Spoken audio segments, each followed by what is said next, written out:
From Baker's Life Fieldhouse in Indianapolis, it's Anderson and Matt Dlugie here for you for Sports Mockery, recapping Fighting Illini's first-round victory over the Indiana Hoosiers, 64-54 victory that they were able to pull out in large part to the lack of shooting from the Hoosiers in the second half. But really, the primetime performer of the day, Tracy Abrams, really had an incredible day.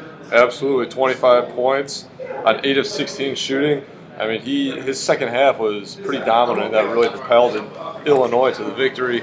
Going up against Devin Davis for the most part really sparked him. He had about 6 points there midway through the second half, and that got Illinois the lead, and they kept it throughout the course of the game. A lot of credit to John Gross, who in the first half said, "We're not going to let this Hoosiers team beat us in the paint, absolutely pack the paint, double and sometimes triple teaming Noah Vonleh in the post, forcing him to kick out, which the Hoosiers were able to convert some threes in the first half to the tune of 6 of 10 from three-point range. But in the second half, had the clamps down, Matt, and did not make a single three-point shot thanks to the Illini defense and the adjustment that John Gross made in the second half." Yeah, well, John Gross took a gamble, that's for sure, allowing Indiana to shoot the threes. And on the season, they've been pretty good. But like you said, Max, 0 for 10 in the second half, and they just couldn't buy a basket. A lot of those did come, though, toward the end of the game when they were forcing shots up to try to get something to go with under a minute left. But really, John Gross definitely did a good job. And then Nana Egwu, on the other hand, 5 blocks on the inside once Indiana was getting into the paint in the second half. Nana Egwu was there to defend the basket and also keep Indiana back on that three-point line and away from the rim. Just a couple of days ago, I previewed for you this matchup against the Indiana Hoosiers and the Michigan matchup there coming up, and I talked about 2 key factors for the Fighting Illini to be able to beat the Hoosiers, to face Michigan, and then what they have to do. And I mentioned 2 key stats, and that was their rebounding and their ability to force turnovers. The Hoosiers dead last in the conference in committing turnovers. They were able to turn over the Hoosiers to the tune of 16 turnovers, which is even above the Hoosiers' yearly average, along with tying the Indiana Hoosiers, one of the best rebounding teams in the conference, and tying them on the boards at 28 total team boards. Really turned out to be the difference in the game, the way they were able to control the offensive and defensive glass. Yeah, and a lot of that has to do with the defense that John Gross set up.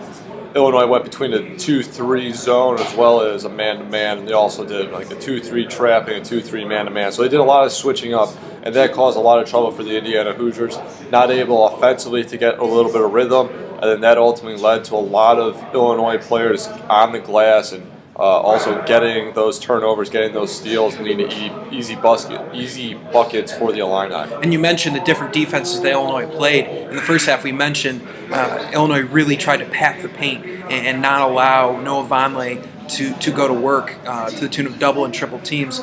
In the second half, you saw a 2-3 zone, you saw a 3-2 zone, you saw a 2-3 matchup, you saw man-to-man. John Gross threw everything in his defensive playbook at this Indiana Hoosiers team, and it worked. It had the Indiana offense confused and eventually weren't able to find buckets, and all they really could hope for was to heave deep 24, 26-foot three-point shots, and that just wasn't going to get it done for the Hoosiers. Right, and my key to the game coming into this was the matchup between Nana Egwu as well as Noah Vonleh.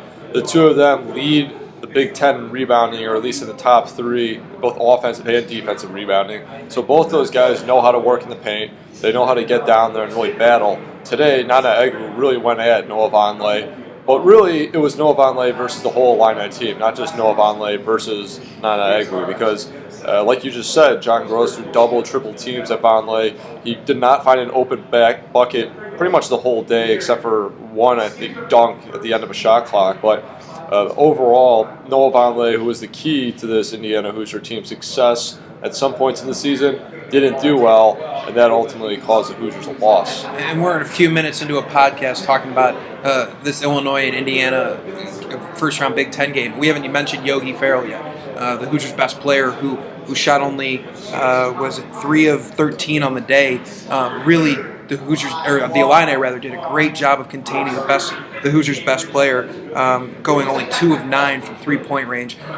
Yogi Ferrell in the season, over 40% shooter from beyond the arc. So a great ability to really hone in on him. And it's been clear, if you follow the Hoosiers at all, that if you key on Yogi Ferrell and you shut him down, you shut down this Hoosiers offense, and that's what John Gross's team was able to do. Yeah, and they put Malcolm Hill on him, who's 6'6". Yogi Ferrell's listed at 6 foot, but really he's more like a 5'8", 5'9" player. And when you put a big guy on Yogi Ferrell, although he's quick, he's not going to be that effective. And we saw that today where with John Gross's defense, they really forced Yogi Ferrell to shoot those outside jumpers. Like you said, 9 3-point shots. He had 13 on the day, so the majority of his shots came from behind the arc. But the times that he did get into the paint, you had a variety of guys going in there contesting his shots, as well as Malcolm Hill just being out there and forcing him into these difficult shots with his long arms.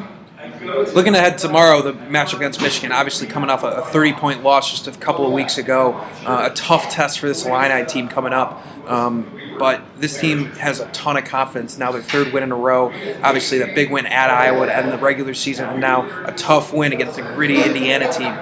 What do you expect to see from the Illini tomorrow afternoon? What have they learned, and what can they do better against Michigan? Well, it's exactly the same thing that they've done today. Tracy Abrams as well as Ravante Rice after the game are talking about the fact that this team's starting to gain a little bit of experience. They're starting to get an understanding of how to work with each other, and it's dangerous. It's showing up. Like you said, they won 4 out of 5 coming into the tournament. They beat Indiana today pretty convincingly, I would say, even though the score was close. So this team is a threat, and Michigan, although they are the number 1 seed, they have had their struggles at points in this season. They have been the most consistent Big Ten team, which is probably the reason why they were number 1. But Illinois is getting hot fast, and it doesn't look like they're going to slow down anytime soon. The biggest key, though, is guys like Tracy Abrams and Ravante Rice, 2 of the leaders of this team, have to be able to get out there and consistently put some balls in the basket early on in the contest to get it going a little bit for the Illini. This is your daily hit for the Illinois Fighting Illini here at Bankers Life Fieldhouse in Indianapolis. We'll have another update for you tomorrow afternoon after the Illinois-Michigan game. For Matt Dlugie, I am Max Anderson, reporting from Indianapolis for Sports Mockery.